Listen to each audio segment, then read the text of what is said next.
ನಮಸ್ಕಾರ. ಪ್ರಜಾರಾಜ್ಯ ಕನ್ನಡ ನ್ಯೂಸ್ಗೆ ಸ್ವಾಗತ. ನಾನು ರಾಮಗೌಡ ಪಾಟೀಲ್.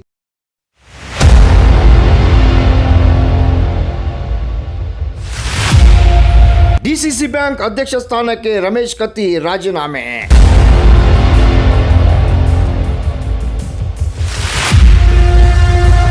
ಬೆಳಗಾವಿ ಡಿಸಿಸಿ ಬ್ಯಾಂಕ್ನಲ್ಲಿ ಕ್ಷಿಪ್ರ ಬೆಳವಣಿಗೆ ನಡೆಸಿದ್ದು ಹಾಲಿ ಅಧ್ಯಕ್ಷ ರಮೇಶ್ ಕತ್ತಿ ತಮ್ಮ ಸ್ಥಾನಕ್ಕೆ ರಾಜೀನಾಮೆ ಸಲ್ಲಿಸಿದ್ದಾರೆ.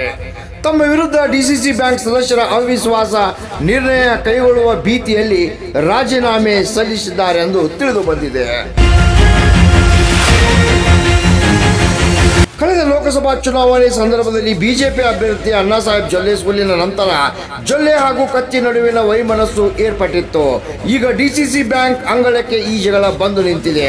ನಿನ್ನೆ ಡಿಸಿಸಿ ಬ್ಯಾಂಕ್ ಅಧ್ಯಕ್ಷ ರಮೇಶ್ ಕತ್ತಿ ವಿರುದ್ಧ ಅನೇಕ ನಿರ್ದೇಶಕರು ಸಭೆ ನಡೆಸಿ ಆಕ್ರೋಶ ಹೊರಹಾಕಿದ್ದರು. ನಂತರ ರಮೇಶ್ ಜಾರಕಿಹೊಳಿ ಹಾಗೂ ಬಾಲಚಂದ್ರ ಜಾರಕಿಹೊಳಿ ಮಧ್ಯಸ್ಥಿಕೆಯಲ್ಲಿ ಸಭೆ ನಡೆದಿತ್ತು. ರಾಮಗೌಡ ಪಾಟೀಲ್, ಪ್ರಜಾರಾಜ್ಯ ಕನ್ನಡ ನ್ಯೂಸ್, ಬೆಳಗಾವಿ.